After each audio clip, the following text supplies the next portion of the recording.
la possibilité par les événements climatiques et sanitaires, deux tempêtes en moins de 10 ans, une attaque bosphorique très importante et un massif, notamment le massif de Paris de Dordogne, particulièrement touché. La dernière tempête, c'est quand même 40 minutes de coups qui sont tombés, plus disponibles. Vous imaginez dans une autre région ce que ça pourrait donner. Donc nous, à la DRAF, notre objectif, c'était de connaître la situation après ces deux tempêtes, après cette attaque, cette pandémie, et de faire une prospective par rapport aux besoins industriels très développés ici en Aquitaine, que ce soit le sillage, le panneau ou la papeterie, voire la chimie verte maintenant, qui est très en pointe ici dans ce domaine, et faire une prospective sur la capacité et du massif de la séparation maritime et les autres massifs à continuer à avoir un approvisionnement régulier. Donc on a sollicité le CRPF, le FCDA, le GNIFN pour faire un point zéro à décembre 2012 et différentes prospectives à l'échéance 2025. Et donc, mon travail à moi a été d'élaborer des hypothèses d'évolution des installations énergétiques, notamment pour l'énergie. Il faut savoir que dans Bois Énergie, on l'a déjà vu, il y a plusieurs choses. Hein. Il y a le bois forestier, il y a le recyclage, il y a les connexions de scierie, il y a les bois d'élaguage, etc. Donc j'ai pris deux hypothèses, l'une qu'on peut décrire sur le micro, c'est-à-dire les installations qui sont en fonctionnement, les projets déjà identifiés comme en cours de réalisation. On a parlé de Biolac, on a parlé de DRT. Une seconde hypothèse moyenne, là c'est un recours modéré entre guillemets au bois énergie, donc toujours les mêmes principes que l'hypothèse basse, mais en rajoutant des projets dont la réalisation n'est pas forcément sûre, en intégrant le développement d'installations de granulation pour les collectes sur sein de la filière, notamment par des sieurs, la poursuite d'un fonds chaleur modéré par les appels des CIAT, et puis un développement des obligations d'achat en cogénération qui soit régulé. On en a beaucoup parlé, puisque l'annonce on a parlé sur les obligations d'achat. Pour l'instant, on n'en a qu'une en Aquitaine, mais on sent le besoin qui augmente. Et puis l'hypothèse haute, avec des politiques énergétiques résolument basées sur le bois énergie, ça a été évoqué par l'ALEC, 500 000 tonnes sur la cube, rien que pour des réseaux de chaleur par exemple. Donc là, c'est développement d'installations de granulation par des acteurs hors filière. On a déjà des projets qui sont basés sur Aquitaine, aux alentours de 500 000 tonnes aussi. On pourrait imaginer une poursuite du fonds de chaleur très accélérée. Et puis pourquoi pas un lancement de l'appel d'offres prochain. Ce n'est pas d'actualité, mais je l'ai vu comme hypothèse. Alors, donc sur hypothèse basse, donc, ensuite j'ai réparti ça selon les types d'approvisionnement.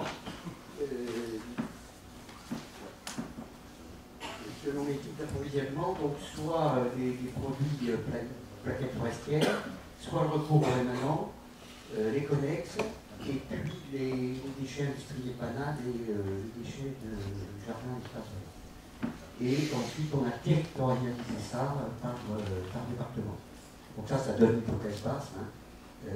Actuellement, donc, on est à 623 000 tonnes et on passerait en 2020 à 1 million. Alors, l'hypothèse médiane, toujours selon le même schéma, là on serait en biomasse forestière à 1 521 000. Et l'hypothèse haute, on arrive à 2 millions, plus de 2 millions de biomasse forestière donc pour nous, notre rôle, c'est d'animer une cellule qui certaines régions pour émettre des avis sur l'opportunité ou le risque de conflit d'usage de certains projets, notamment quand il y a des demandes de subventions. On en a parlé tout à l'heure sur les chaufferies collectives. En règle générale, il y a des demandes de subventions parce que les projets économiques, il y a un surcoût sur le projet chaufferie de bois. Donc nous, c'est d'avoir des outils d'aide à la décision et d'accompagner la création de filières. Donc, on a déjà fait 1.0, on a fait une étude prospective, on démarre aujourd'hui avec certains territoires, comme on l'a fait sur le CIFEM en Gironde. Avant-hier, j'étais sur le Puy-les-Lois, on a le Nantronais, on a une interprofession dans le sud de la région qui est en train de se mettre en place, suite à Dour, Pyrénées. C'est d'accompagner la mise en place de filières pour que ces projets qui sont décidés nationalement, j'allais dire, hein, parce que s'il est de l'ordre du fonds de chaleur, s'il est de l'ordre de la creux, la décision, elle n'est pas territoriale, elle est nationale. Et ensuite, la réalisation, c'est aux acteurs territoriaux de les mettre en œuvre. Donc effectivement, le développement de l'énergie biomasse, c'est un développement politique avec des outils nationaux, des outils régionaux comme les CRCAE, les PCET, et puis aussi la grande incertitude, c'est le développement de l'usage du permis des bois. En France actuellement, on a un développement à plus de 35% d'une année sur l'autre. Donc ça, on le voit et par les producteurs de granulés, mais aussi par la vente de chaudières à granulés, que ce soit en individuel et demain en collectif. Et recours bien évidemment au bois supplémentaire, ça va être l'objet de la journée. Et pour nous, donc, des outils, un ensemble d'observatoires de la ressource et de la mobilisation. Donc, un site là, sur ces observatoires, et puis on a hier, vous pouvez d'ailleurs le flasher, sur la drape, vous avez un accès direct maintenant à tous nos observatoires, que ce soit celui du prix du bois, l'observatoire de la reconstitution, l'observatoire des dégâts de gibier, l'observatoire de la biomasse, l'observatoire du bois énergie, l'observatoire du chaufferie, etc., etc. Voilà. Donc ça, c'est en avant-première, ça bon. On aura une opération de communication au mois de janvier avec l'INSEE, puisqu'on remettra notre dernière étude sur l'emploi dans la filière bois. Mais voilà, donc moi je reste à votre disposition, évidemment, pour complément. David ?